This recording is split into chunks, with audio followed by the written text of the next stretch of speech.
আজি চাওক আমি ঘৰৰ কাম একোৱে কৰিব নাপাওঁ। আমি আগতে কিমান তাঁত চাত দিছিলোঁ, তাত বহি কিনে আমি কাপোৰ বিক্ৰী কৰিও আমি মানে বহুত টকা পইচা ইনকাম কৰিছিলোঁ। কিন্তু এই আমি 1000 টকা আমিতো বিনা পইচাতে আগতে কাম কৰিছিলোঁ। নিজৰ ঘৰৰ পৰা বাচন বৰ্তন নিকিনেও আমি ল'ৰা ছোৱালীক ভাত বনাই খুৱাইছিলোঁ। এনেকুৱা মানে স্কুলত কোনো মানে স্কুলত বাচন বৰ্তনো নাছিল, ভাত বনাব লাগে। আমি 3খন স্কুলত ভাত বনাইছিলোঁ, আমি 2জন মহিলাই। এনেকুৱা মানে ৰান্ধনীৰো অভাৱ আছিল। এতিয়া ইয়াত কিয় আহিছে আপোনালোকে? ইয়াত কিয় আহিছে? এতিয়া আহিছোঁ আমি NGO আজি ভাত দিব বুলি আমি শুনি পাইছোঁ। এইটোৰ কাৰণে আমি মানে NGO মানে ভাত দিব বুলি আমি বন্ধ কৰাৰ কাৰণে আহিছোঁ। আজি আমাৰ চকুৰ দৃষ্টিশক্তি হেৰাই গৈছে। কেঁচা খৰি দি এনেকুৱা কেঁচা খৰি দি ভাত বনাইছোঁ। চকু দি আজি আমি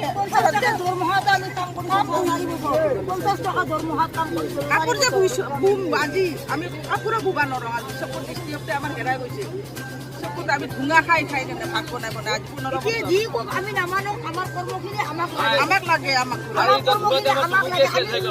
আমি কোনো ব্যক্তিগত হাতত আমি নহ'লে আমাৰ দোকান ধন আমাৰ মুকুলাই দিয়ক, তথাপিতো একবাৰে লগে কাম লওঁ। তাৰ আগত আমি নিদিওঁ কাম কৰিব। দৰকাৰ হ'লে আমি জান দিম। আজি ভাত নি আছোঁ পলাই কিনে এতিয়া আমাক ৰখাই কিনে, কিন্তু আমি একদিন হ'লে আমি জ্বলাই এৰিম। আমি গাড়ী ধৰি জ্বলামে আমি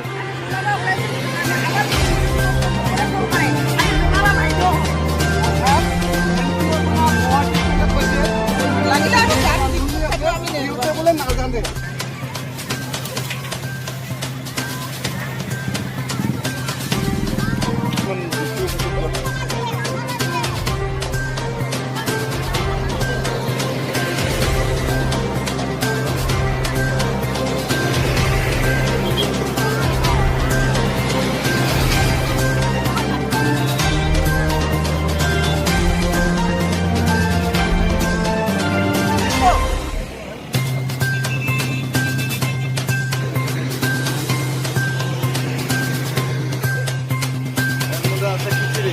মিড ডে মিল খিচুড়ি